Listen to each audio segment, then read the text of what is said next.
बैठ जा, बैठ जा। ठीक है, ले। अरे वाह,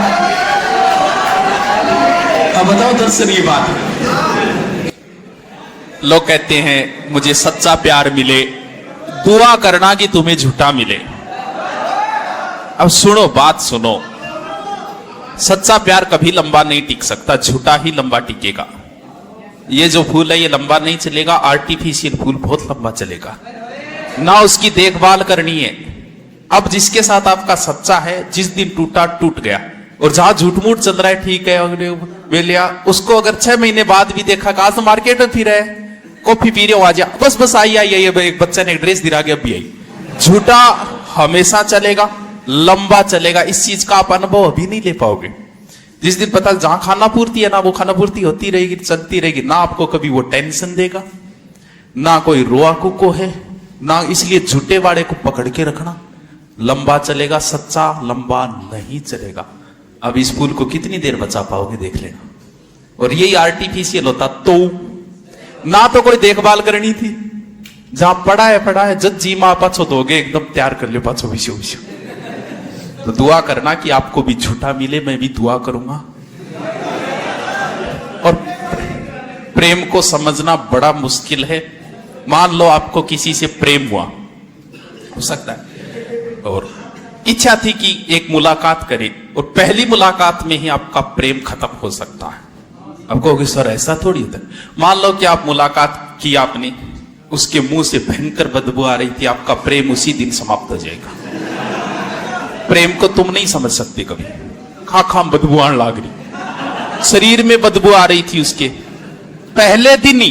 अब आपको ये नहीं जच रही, मन मेरा कौन जचेगा, दर्शन की बातें हैं ये। जब तक आदमी खुद प्रैक्टिकल नहीं करेगा तब तक विश्वास नहीं होगा ना। गुरु जी यहाँ क्यों एक रही है, ऐसा ही होता है। प्रेम कभी इसीलिए जिससे आज आपकी दोस्ती है उसे कल दुश्मनी भी हो सकती है। इसलिए दार्शनिक कहते हैं कि जो आज आपका दोस्त है उसे ऐसी बात मत बताना जो आप दुश्मनों को नहीं बताना चाहते, और जो दुश्मन है उसके लिए ऐसी बात मत कह देना कि जब दोस्ती हो तो शर्मिंदा होना पड़े। क्योंकि दोस्ती दुश्मनी दोनों ही अपोजिट है, होते टाइम नहीं लगता। प्रेम आपके अंदर उत्पन्न हुआ, खत्म भी हो सकता। आपको याद है कि आपके पिताजी ने आपको कभी थप्पड़ मारा? याद है कि है? बिल्कुल है। 5-7 दोस्तों के बीच के आपके पिताजी ने आपकी बेइज्जती की, याद है नहीं? आपने पिताजी से कुछ मांगा, उन्होंने मना किया, 2-4 थप्पड़ मारी, याद है ना?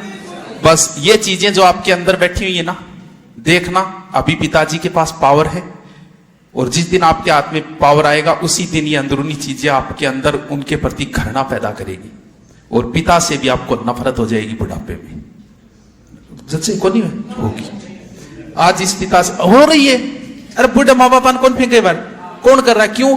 क्योंकि जब पिता के पास पावर होता है ना, वो गलत दुरुपयोग करता है उसका, और बेटे के पास पावर आते ही समस्या पैदा हो जाएगी। इसलिए पिता बनो तो पावर का गलत इस्तेमाल मत करना, सही इस्तेमाल करना। एक एक चीज याद रखिएगा, वो सब चीजें याद रहती है। थारे याद है नहीं सारी?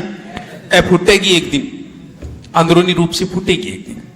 कई बार क्योंकि मान लो कि 2 लड़के हैं, 3 हैं, उनमें एक थोड़ा ठीक ठाक है, एक थोड़ा कोनी डंगा पैर है, लेकिन फिर भी उसके पास ऑफर ज्यादा आ जाते हैं। आई लव यू, मैं आपसे प्रेम करती हूं। चलो लड़की का आता तो नहीं, पर मान लेते।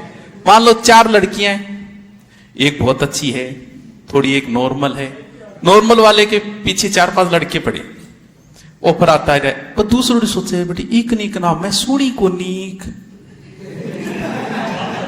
ऐसा कभी होता है? अब सुनो, मैं जो बात बता रही हूं, बात सुनिए। व्यक्ति के अंदर एक अधूरापन होता है, किसी का अधूरापन और दूसरे वाले को मजबूर करता है। आप कुछ लड़कियां ऐसी देखोगे कि आपकी बोलने की हिम्मत नहीं होगी उनके साथ, इजहार तो बहुत दूर की बात है। कुछ ऐसी देखोगे बस में बैठे और सारे बैठे और तुरंत बदला लियोगा, कारण उसका अधूरापन आपको बातें करने के लिए मजबूर कर रहा है। व्यक्ति के अंदर, जिसके अंदर अधूरापन होगा, सिर्फ छेड़ने वाला ही गुनहगार नहीं है, छिड़वाने वाली भी है। क्योंकि उसके अंदर एक अधूरा, कभी फर्जी टिंगर रहमान देखे थे, रोड पर खड़ा आती जाती सगड़ी छेड़ेगा, ए नंबर दे दे, छेड़ेगा। उनसे कभी बैठ के पूछना कि 10 लड़कियां निकली, क्या तुम 10 के 10 को छेड़ते हो क्या? मैं कहना यार कोई 2-3 नहीं छेड़ पाओ, 7 तो हिम्मत ही को नहीं छेड़ने। कारण रीजन क्या है? अगर आपके पास किसी लड़की के पास ज्यादा ऑफर आ रहे हैं, ये नुकसानदायक है, इसलिए कि उसमें एक ऐसा अधूरापन है जो हर लड़के को आकर्षित कर रहा है। अधूरापन नहीं भरा है उसके। कई कांस्टेबल में ऐसा देखे थानेदार को स्वरूप है, थानेदार को सो थानेदार जी कहने की हिम्मत करे थे। 4 भाई हो, एक भाई ने सौ ज्यादा रोड़ा होगा, बिना बात होगा। एक भाई इससे होगा जो गलती करते और बाबा कहने की हिम्मत को नहीं। और कुछ में तो इतना रोब होता है कि बाबा की फोन करने की हिम्मत को नहीं है, बेटन कौन सी। अरे इसका मतलब वो व्यक्ति इतना परिपूर्ण व्यक्ति है। मानव विराट का भी है, निमान में सारा बता दे किसके पास लड़कियों की इंस्टा पे मैसेज आती है, किस मास्टर के पास, मैं बता सकता हूं, क्योंकि मास्टर का वो अधूरापन है। और जिसके अंदर पूर्णता आ गई, प्रेम करने वाली की भी हिम्मत नहीं होगी उसे कहने की। थे आओगा मेरे को शिकायत लेके ऑफिस में, शिकायत लेके आओगा 5, मैं बैठे देखे थे 1 ही बता पाओगा, 4 भूल जाओगा। और एक वहां ऐसा व्यक्ति बैठा 5 शिकायत करना होगा, 10 सुना के जाओगा। किसी से लड़ने गए और खुद थप्पड़ खा के आ गया। कुछ लड़का लड़ाई करता जी करे धोड़ की बेचते, वो थप्पड़ उसका अधूरापन आकर्षित करता है। आपके पास आपसे 4 दोस्त है, मजाक सिर्फ एक साथ करेगी। 4 दोस्त है, मजाक एक के साथ हो रही है, एक के साथ कभी नहीं कर पाओगे। कारण अधूरापन।